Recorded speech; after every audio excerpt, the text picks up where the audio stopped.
السلام عليكم ورحمة الله وبركاته على أحلى اخوات وأحلى متابعين في الدنيا كلها. ازيكم يا حبايب قلب؟ عاملين ايه؟ النهاردة هنقول قصة عمر اللي مش بيسمع كلام مامته ويذاكر.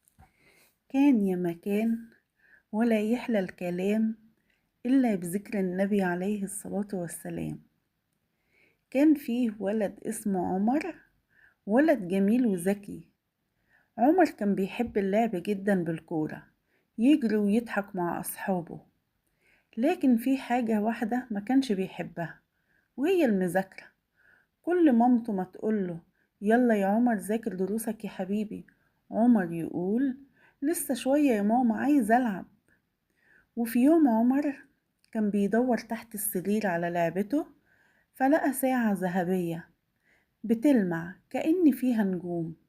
عمر استغرب وقال دي بتاعت مين؟ ضغط على زرار صغير فيها، وفجأة ظهرت جنية صغيرة. الجنية قالت أنا جنية الوقت، وسمعت إنك مش بتحب المذاكرة. عمر اتخض وقال وإيه اللي جابك هنا؟ ردت الجنية وقالت له لأني جيت أوريك إن الوقت لو ضاع ما بيرجعش تاني. مسكت الجنية عمر وخدته في رحلة غريبة، لقوا نفسهم في المستقبل. عمر شاف نفسه وهو كبير، لكن مش بيعرف يقرأ كويس ولا يكتب، وصحابه كلهم ناجحين وهو زعلان. عمر قال وهو متضايق لا لا، أنا مش عايز أبقى كده، أنا عايز أبقى ناجح. رجعته الجنية البيت وقالت له كل يوم ذاكر شوية وهتشوف الفرق. واختفت.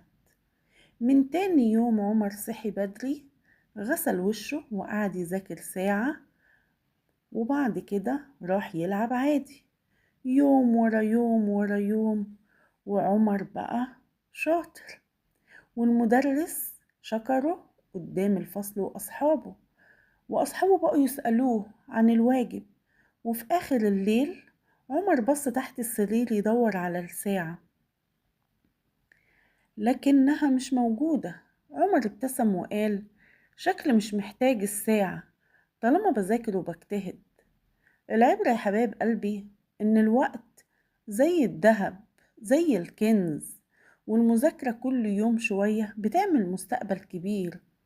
ولو عايز تبقى ناجح ابدأ بخطوة صغيرة. حبايبي يكونوا استفدتوا من القصة بتاعت عمر النهاردة، وما تنسوش بقى اللايك والشير والسبسكرايب ومتابعة قناة منوعات ماما فوفا.